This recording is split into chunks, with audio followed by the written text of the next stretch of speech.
자꾸 생기는 반면에 모르는 것이 더 많아요. 이 애가 태어나려 그러면 해산의 고통이 따릅니다. 이 애가 어떻게 생겼을까? 남아일까? 여아일까? 그러면서 얼굴은 어떻게 생겼을까? 건강은 어떨까? 여러 가지 설렘과 그리고 두려움과 불안과 그 안에도 소망이 뒤섞여서 나타납니다. 대림절 마지막 주 이 마리아와 함께 우리는 예수님의 탄생을 기다리면서 그리고 예수님 생애 전체와 예수님의 십자가 죽음 이후에도 이 기다림의 삶을 산 마리아입니다. 그래서 기다림은 시작은 있으나 끝이 없는 삶을 살아준 이 마리아를 통해서 우리가 은혜 받는 복된 시간이 되기를 바랍니다. 네. 그래서 제가 한평생 기다리는 마리아라고 제목을 삼았습니다. 한평생 기다림의 삶을 산 마리아, 이 마리아를 평생 기다림을 3단계로 제가 나누어서 제가 말씀을 드리고자 합니다. 처음에는 마지못해서 기다리는 기다림, 어쩔 수 없이 기다리는 기다림입니다. 그래서 제가 소극적인 기다림이라고 명명하였습니다. 두 번째는 좋은 것을 기다리고 열매를 기다리고 그리고 유익을 기다리고 좋은 것을 기다립니다. 아주 아름다운 것을 기다립니다.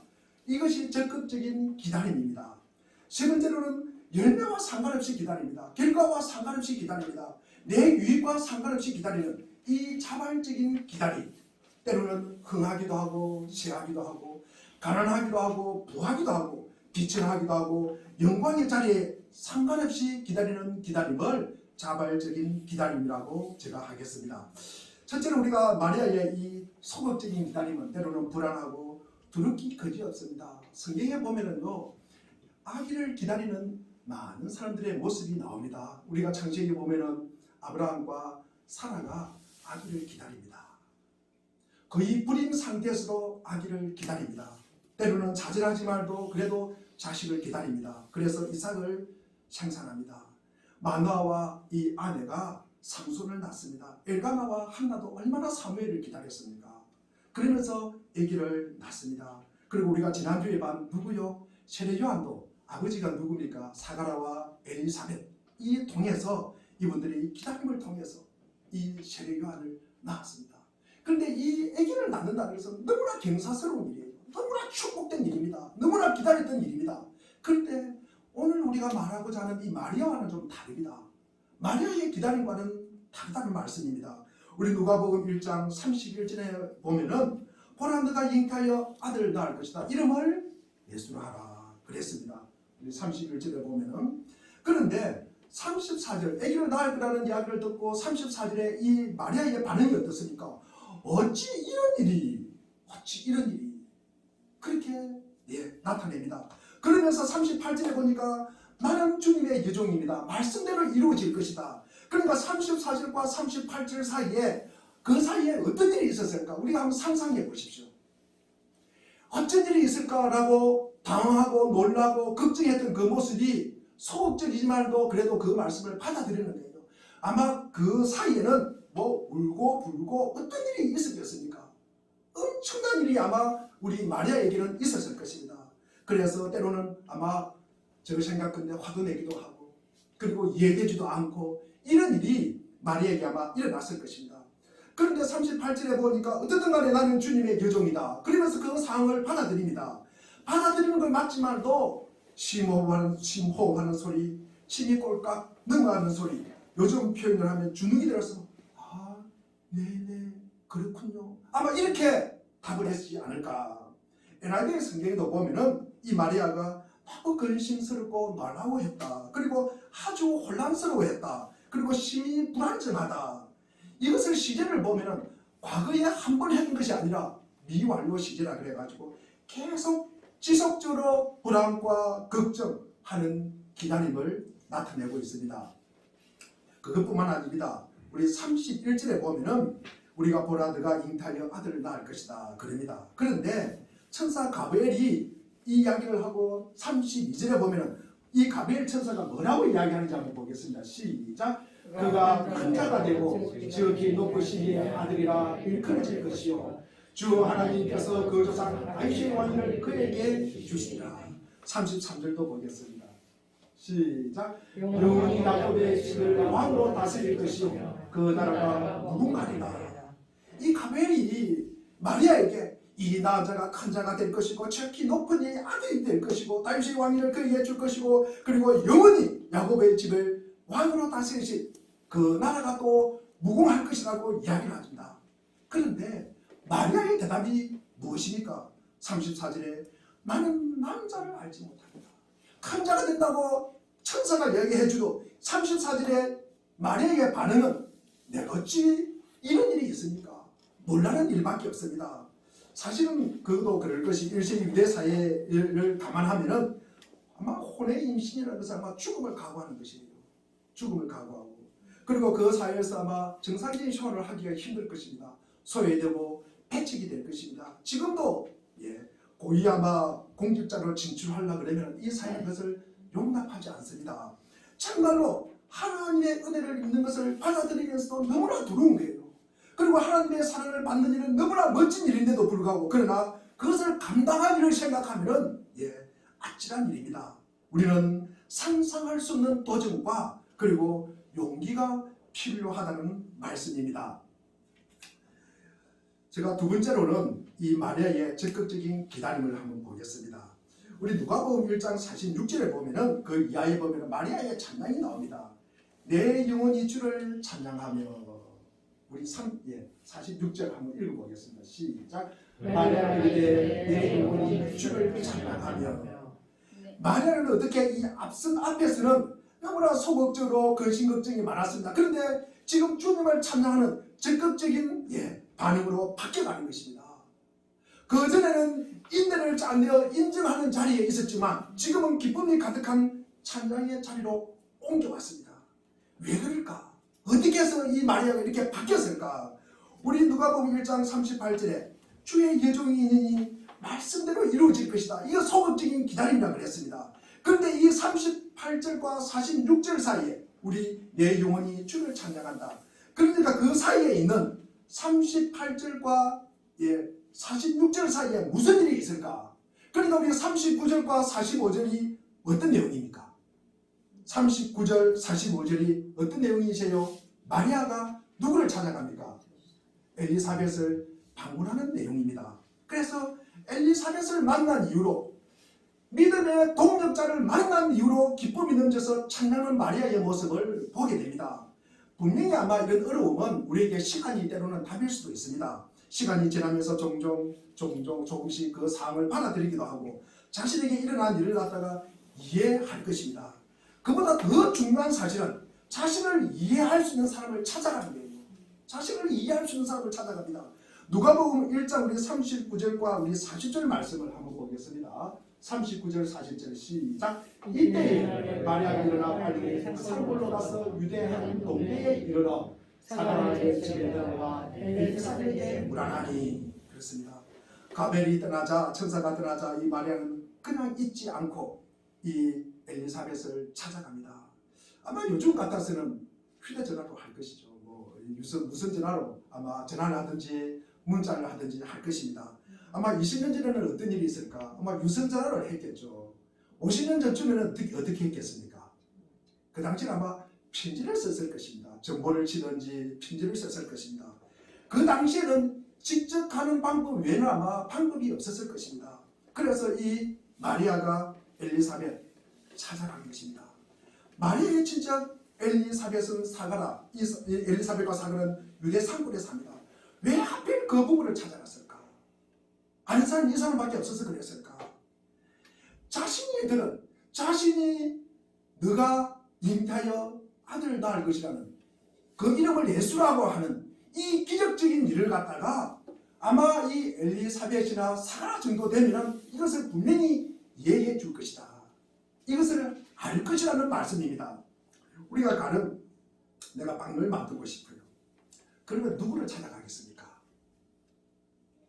이한솔 성도님을 찾아가든지 빵에 대한 전문가를 찾아가겠죠. 빵에 대한 전문가를 찾아갑니다.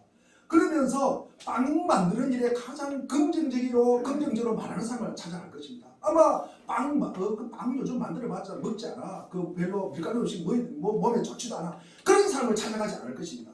막 빵에 대해서 가장 긍정적으로 이야기를 하고 그리고 빵에 대한 전문가를 갖다가 막 찾아갈 것입니다. 믿음 생활도 마찬가지입니다. 내가 믿음 생활 제대로 한번 하고 싶어요. 믿음 생활 제대로 한번 하고 싶어요. 제가 스나이드 나눔센터에서 말씀을 전하고 나올 때 제게 소매를 잡고 목사님이시죠. 목사님, 제가 믿음 생활을 한번 제대로 하고 싶습니다. 그런 사람이 김태형 성도님이에요. 내가 믿음 생활 제대로 한번 하고 싶으면 누구를 찾아가야 되겠습니까? 교회 잘 다니는 사람 찾아가야 되는 것입니다. 교회 잘 다니는 사람. 믿음 생활을 한다고 하면서 교회 안 다니는 사람을 찾아가야겠어요. 내가 교회를 안 다니지만도 저 사람이 믿음 생활 잘 하고 있다 안 하고 있다 압니다. 다 알아요. 내가 공부를 갖다가 제대로 한번 하고 싶다. 그러면 일타 강사를 찾아가든지 공부에 대해서 전문가를 찾아갑니다. 그러면서 때로는 내 자존심도 꺾고 내가 수많은 일을 감당하면서 그 자신감을 그런 자세로 우리는 공부를 하는 자로 나아갑니다. 역으로도 마찬가지입니다. 나를 찾아온 사람이 누구일까? 한번 생각해 보십시오. 나를 찾아와서 나에게 상담하는 사람이 누구일까? 제가 목사입니다. 목사인데 믿음을 갖다가 상담을 해야지. 아니 목사님 주식하고 어떻게 잘합니까? 그렇게 찾아오면 어떻게 됩니까? 잘못된 거 아니에요. 주식을 하려면 주식 잘하는 사람을 찾아가야 되는 것입니다. 그러니까 나에게 찾아오는 사람을 보면은 그 사람이 나입니다. 나. 누가 찾아오는가? 하다못해 나쁜 짓을 한다. 내가 어디 은행을 털고 싶다. 그 사람이 나에게 찾아와서 목사님 은행 털고 싶습니다. 그러면 어떻게 하겠어요? 제가 은행 터는 도둑놈하고 같은 사람이 되는 것입니다. 그래서 이 세례요한과 예수님은 불가능한 상황에서 임신이 됐어요. 세례요한의 어머니는 나이가 많아서 불임입니다. 그런데 이 예수님의 어머니는 나이가 어린 처자라서 남자를 알지 못하기 때문에 불임이에요. 그리고 세례요한 어머니는 간절하게 바라던 아이입니다. 그런데 예수님의 어머니는 한 번도 생각해 본 적이 없어요. 아이를 생각해 본 적이 없습니다. 그리고 세례요한의 어머니는 이 아이를 복된 아이다. 이 아들을 낳음으로써 그 당시 내가 주부 사이에 내가 진입하는 그런 기회가 될 것입니다. 그런데 예수님의 어머니는 뭡니까? 이게 복된 일이 아닙니다. 혼외자를 낳는다는 것은 그 사이에서 배척되고 아주 위험한 일이라는 말씀입니다. 이 마리아와 엘리사벳은 상대방을 이 존재 자체로서 서로에게 너무나 힘을 얻고 있었습니다. 지금 마리아는 자신이 알고 있고 자신이 사랑하고 있는 사람과 함께 있어요. 자, 그리고 마리아는 자신의 이 개인적인 경험을 가장 잘 이해하는 사람과 또 함께 있습니다. 자기를 사랑해주는 사람, 자기를 이해해주는 사람과 같이 있어요. 1장 우리 45절에 보면 우리 45절 한번 읽어보겠습니다. 1장 45절 시작. 주께서 하신 말씀이 반드시 이루어지라고 믿는 그 여자에게 복이 있도다. 이게 누가 한 이야기입니까? 엘리사벳이 이 마리아에게 한 이야기입니다. 주께서 하신 말씀이 반드시 이루어질 것이라고 믿는 그 여자에게 뭐가 있다고요? 복이 있다고 하였습니다. 이 축복은 마리아에게뿐만 아니라 우리가 하나님의 말씀을 그대로 이루어질 것이라고 믿는 모든 우리에게 이런 복이 임할 줄로 믿습니다. 우리는 어떻습니까? 문제가 생기면 누구를 찾아갑니까? 문제가 생기면 우리는 뭘 합니까? 어떻게 합니까? 사실은 이런 문제가 있을 때 내가 누구를 찾아가느냐에 따라서 사실 그 승패가 결정이 나는 것입니다. 결판 나는 것입니다. 누구를 찾아가고 누구를 만나느냐에 따라서 그 승패가 좌우되는 것입니다. 나의 아픔 그리고 나의 고민과 나의 걱정을 공감하고 이해하고 그리고 그 축복함으로써 기다림이 엄청난 에너지로 바뀌었다는 것입니다. 그래서 이 마리아가 찬양을 하는 것입니다. 어렵게 그리고 소극적으로 어찌할 수 없이 그것을 받아들이다가 지금은 찬양을 하게 되는 것입니다. 그러면 이 찬양의 내용이 무엇입니까? 우리 누가복음 1장 51절과 53절을 한번 보겠습니다. 51절 53절 시작. 그의 발로 힘을 보이사 마음의 생각이 교만한 자를 흩으시고 근심 있는 자를 그 위에 들이치셨으며 비천한 자를 높이셨고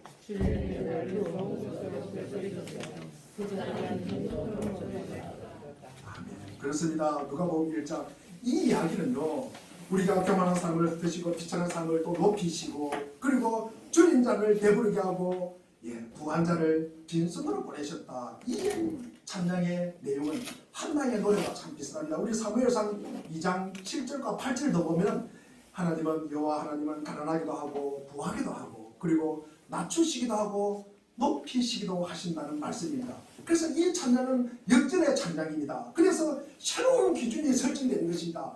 우리가 세상의 기준이 아니라 하나님의 기준에 의해서 그것이 높고 낮고 부하고 가난하고 비천하고 영광스러운 것이 하나님의 말씀으로 그 기준을 갖다가 획을 다시 긋는 것입니다.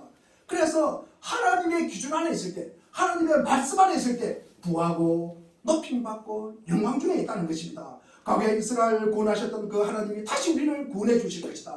그리고 아브라함이 그 언약이 성취된 것과 마찬가지로 그 약속하신 대로 그것이 반드시 이루어질 것이다. 그 일을 서로 연결하고 깊은 신앙적인 뿌리를 통해서 아름다운 찬양으로 이것이 성화된 것입니다. 특히 엘리사벳과의 이 공통의 경험을 통해서 마리아가 역전시키는 하나님을 기다림으로써 우리를 더욱더 적극적이고 그리고 긍정적으로 우리가 우리를 기다리게 한다는 말씀입니다. 세 번째는 우리의 마리아의 자발적인 기다림입니다. 예수님은 십자가에 돌아가셨습니다. 그러면 마리아의 기다림이 끝났습니까? 그렇지 않습니다. 마리아는요, 예수님의 출생을 기다렸어요. 태어나기를 물론 두렵지 말고 그것을 기다렸습니다. 그리고 예수님의 죽음을 기다리고 그리고 태어났고 예수님도 돌아가셨어요. 우리 오늘 읽은 사도행전입니다. 그래서 이제는 평범한 생활로 돌아가서 기다림 없이 살 수가 있을까? 그렇습니까? 그렇지 않습니다. 이 마리아는 사도행전에 예수님의 죽음과 부활과 성취는 이후에 다시 한 번 더 보게 됩니다. 제가 신대원 20대의 이야기입니다. 이 문제가 나왔어요. 사도행전 1장의 내용이 아닌 것 해가지고 나왔습니다. 거기에 보니까 제가 알고 있기로는 이 사복음서에만 이 마리아와 그 가족들의 이야기가 나오는 줄 알았습니다. 그런데 물론 제가 틀리지만도 이 사도행전에도 예수님의 어머니 마리아와 그 아우들의 이야기가 나온다는 말씀입니다.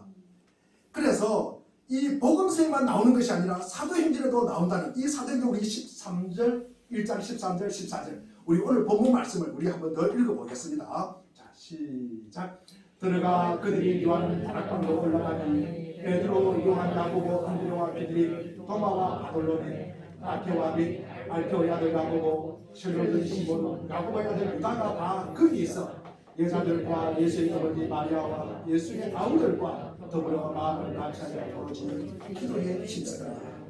이것이 뭡니까? 우리가 잘 아는 예수님 승천하신 후에 성령을 기다리는 모습이에요. 이때 우리는 아마 제자들만 기다렸다. 백시문도가 기다렸다. 기도하고 기다렸다. 거기에 뭐 누가 있었다고요? 예수의 어머니 마리아도 있었다. 제자들만 있은 것이 아닙니다. 그리고 그 아우들도 그 자리에 있었다는 말씀입니다. 오늘 본문에서 예수님이 승천하신 후에 예루살렘으로 돌아와서 다락방에서 머물면서 이 여자들과 함께 기도에 전념하는데 그곳에 예수의 어머니와 그 아우들도 있었다. 이 장면에서 그들이 기다림 속에 있었다는 것입니다. 무엇을 기다렸어요? 성령을 기다렸어요. 우리 사도행전 1장 4절 말씀을 한번 읽어보겠습니다. 4절입니다. 시작. 사도와 함께 모이사 그들에게 분부하여 이르시되 예루살렘을 떠나지 말고 내게서 이른바 아버지께서 약속하신 것을 기다리라. 기다리라고 분명히 말씀하셨습니다. 제자들이 기다리는 동안에 마리아가 아마 고향으로 나사렛으로 돌아갔다든지 안 그러면 사랑하는 제자 요한이 있죠. 요한의 집으로 가버리 있다면은 아마 거기에 가지도 않고 고향으로 가지도 않고 그들과 함께 다락방에 있어서 기도했다는 것입니다. 그렇다면 이 마리아가 이 마지막 모습이 우리가 복음서에서 알 수 있는 그 모습 그대로라는 사실, 그 기다리는 모습 그대로라는 사실을 우리는 알 수가 있습니다. 처음에는 이 예수님이 태어나기를, 예수님의 출생을 기다렸고 지금은 뭐를 기다린다? 하나님의 영을 기다린다는 거죠. 성령을 기다리는 모습이 이 마리아의 모습에서 우리는 볼 수가 있다. 여기서 마리아가 그동안 갈고 닦은 기다림으로 하나님의 영을 기다리는데 지금까지 잘 기다렸으니까 아마 하나님의 영도 잘 견디고 기다렸을 것입니다. 그리고 마리아는 함께 기다리는 제자들 사이에서 이 기다림의 의미가 무엇인지, 그리고 다가올 하나님의 인재를 어떻게 하면 우리가 능동적으로 그리고 더 자발적으로 기다릴 수 있는지를 아마 가르쳐 주었을 것입니다. 만일 제자들을 비롯한 사람들과 같은 곳에 머물지 않고 각자가 흩어졌다면 오순절의 극적인 장면도 없었을 것입니다. 우리 사도행전 2장 첫 부분에 보면은 그들이 한 곳에 있었다. 그러면서 하늘로부터 강한 바람 같은 소리가 있었고, 그리고 불의 해처럼 갈라지고 다른 언어로 말하는 이 성령의 임하는 모습을 갖다가 못 봤을 것이라는 것입니다. 같이 있었기 때문에, 함께 있었기 때문에, 함께 기다렸기 때문에 이 성령이 임한 모습을 보게 되었다는 것입니다. 함께 기다린 덕분에 오순절의 이 체험을 놀랍게 보게 되었다는 것입니다. 제자들을 비롯한 많은 사람들이 기다림을 통해서 자신들을 향한 하나님의 약속을 받아들일 수 있고, 기도하는 가운데 준비되었고, 그 약속이 성취되는 순간을 위해서 대비하였다는 것입니다. 준비하였다는 것입니다. 사실 이 부분에서 우리가 조금 더 냉정하게 해석을 해보면은 아마 그들이 달리 무엇을 할 게 없었을 것이다. 그저 혼란 가운데 어찌할 바 몰라 불안해하고 있었다. 그리고 예수님의 죽음과 부활과 성천을 겪고 어찌할 바를 몰라서 그저 할 수 있는 일이라고는 그냥 기도하는 것밖에 없었다는 것입니다. 오순절의 성령 강림은 이들이 기다리고 기도한 덕분에 일어날 수 있다는 결론에는 변함이 없습니다. 그리스도인의 삶의 영역에서 그러하듯이 기다림은 장차 일어날 일에 대한 기초와 기반을 닦는 역할을 하게 되는 것입니다. 때로는 달리 할 수 있는 일이 없어서 기다릴 수밖에 없는 처지로 내몰릴 때도 있습니다. 때때로는 하나님께서 이끄시는 기다림, 능동적이고 그리고 적극적으로 이 기대해야 하는 기다림, 결과와는 상관없이 자발적인 기다림도 있는데, 그때 기다림은 우리가 누구인지, 이 기다림을 통해서 내가 무엇을 해야 하는지를 깨닫게 해주는 것입니다. 또한 하나님께서 세상을 변화시키는 가장 놀라운 방식으로, 조일하시는 분은 뒤에 일어서십시오. 일어서서 이렇게 설교를 들으시도 괜찮습니다. 또한 하나님께서 세상을 변화시키는 가장 놀라운 방식으로 세상에 개입하고 있다는 사실을 깨닫기를 바랍니다. 오순절의 제자들과 함께 하나님의 영을 기다리면서 마리아는 정확히 무슨 일을 했는지는 성경에 기록되어 있지 않습니다. 그럼에도 저 머릿속에 맴도는 생각은 바로 마리아처럼 오랫동안 기다리고 온 사람이라면 아마 제자들이 지금 할 수 있는 유일한 일, 두려워서 떨면서 기다리든 할 일이 없어서 기다리든 갱글하고 능동적인 기다림에 있어서 아마 가장 본을 갖다가 보여주실 것이다. 가장 모범적인 기다림의 모습을 이 마리아를 통해서 우리는 알게 될 것이라는 것입니다. 그래서 내 유익과는 상관없이 자발적으로 기다리는 이 기다림이 성숙한 기다림입니다. 때로는 기다림을 삶의 방식으로 받아들이고 연습하고 가다듬는 시간입니다.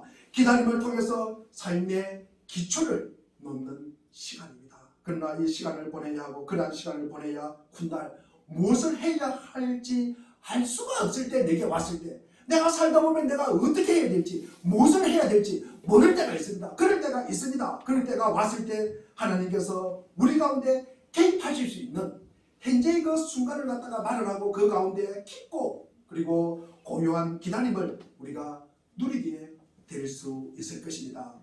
마리아는 삶 전체가 기다림으로 이루어진 사람입니다.